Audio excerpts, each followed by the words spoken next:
Sugaring. My favorite form of hair removal for many reasons. Some of them being it's affordable, it's quick, and the results are incredible. There is no gatekeeping on this channel, so here's a quick rundown of how you can do it by yourself at home.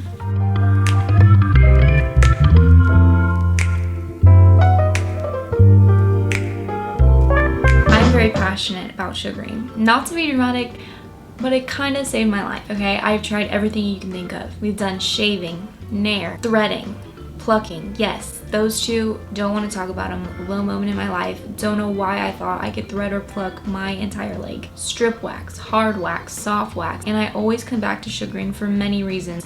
One of those reasons being it is the cheapest option. There's a very good chance that you already have sugar and water in your home, and lemons are very cheap, and you really only need about 2 or 3 of them. It's great for sensitive skin because yes, it is only composed of 3 ingredients, also making it very easy to clean up because the sugar is dissolvable. So say I'm putting it on my arm and I chicken out, I could just rinse it off with water. Versus soft wax, once you put it on, that's it. You gotta take it off. And even though it is still very painful, in my opinion, I think that it's less painful than hard wax and strip wax. Sugaring has always lasted the longest, and it is therefore my favorite way to remove hair.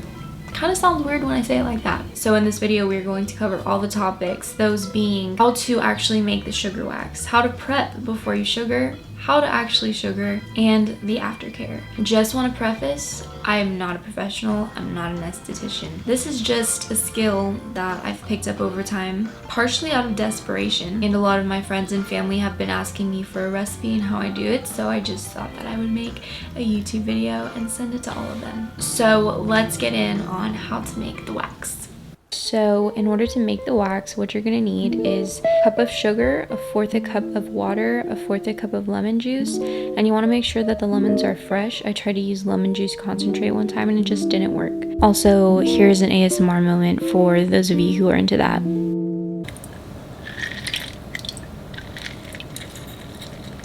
And then I'm going to go ahead and mix all of the ingredients into a medium-sized saucepan, and I like to use a whisk, but I'm going to mix it all together because you know that we got the best of both worlds. Just make sure that it's all incorporated. Put it on a medium to low heat just because it does tend to burn quicker than you expect it to. Anything you want to undercook it versus overcook it, because when you overcook it you can't really do anything, but if you undercook it you could just put it back on the stove later and you'll see that it starts to turn to like this rolling boil.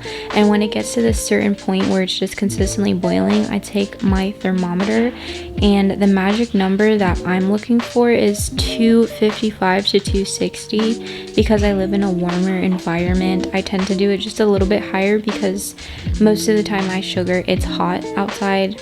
If you do live in a colder climate, then aim anywhere from like 245 to 250.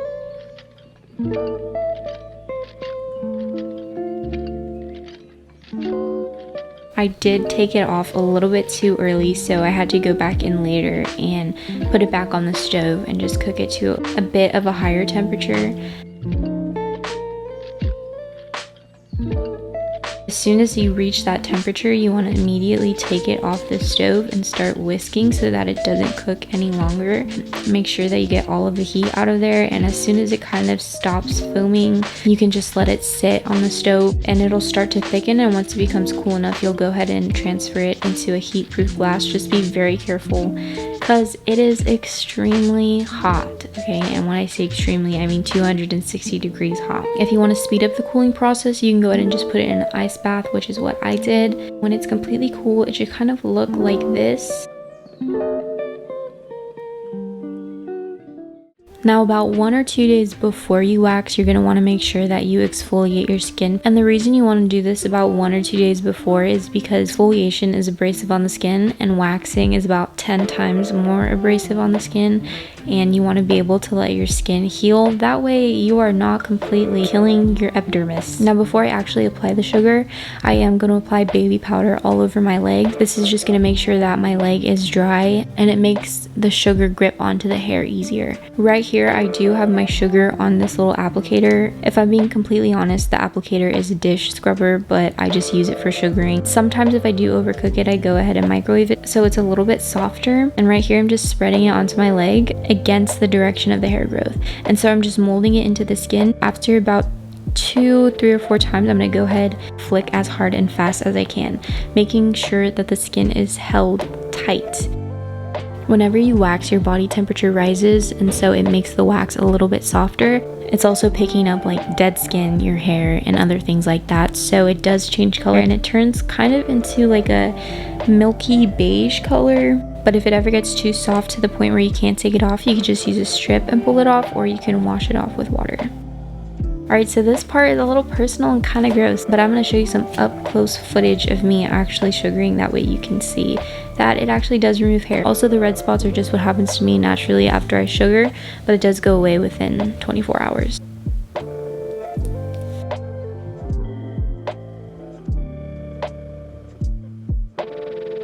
So yes, it actually does work, and here's proof.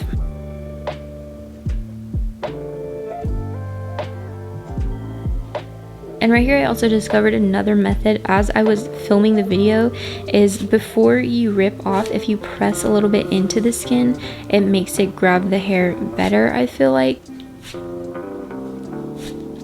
Here's the ball of sugar when I'm all finished. It kind of looks like peanut butter, and it's really sticky and tacky in texture. And so after I sugar, I just want to take a wet paper towel and wipe off all the sugar residue. And then I'm going to change into some loose fitting clothing that's not going to be directly up on my skin. Post wax care is very important, and what you're not going to want to do after your wax is touch the area, swim, sunbathe, exfoliate, do anything that's going to make you sweat, as in an exercise or sitting in a sauna or hot bath. Basically, don't do anything for 24 to 48 hours. After the first 24 hours, I do put aloe vera wherever I sugar, just because I want it to heal faster and it is very soothing. I also apply this solution for razor burn and ingrown hairs. I apply this about 4 times a week before moisturizer.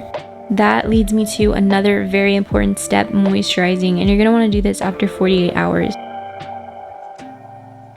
I love this Shea Moisture Daily Hydration Body Lotion. It makes you smell so good. The ingredients are really good for you. Or if I just get out of the shower, I will apply this jojoba oil. You can also use olive oil, coconut oil, but I just prefer jojoba oil because I feel like it's not as greasy. Now you want to be really careful with exfoliating.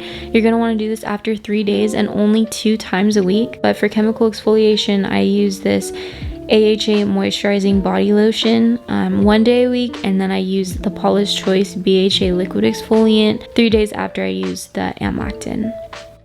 Now my friend, there is your beginner's guide to sugaring. I hope I could help you out. I did the best that I could with explaining everything. There's so much that goes into this topic, and I can honestly make a much longer video with all the things that I've learned for sugaring, but I just decided to make this one just for you guys to get the basics down. But if you have any questions, let me know. I'd be happy to answer them for you. Anyways, I love you guys, and I'll see you next week.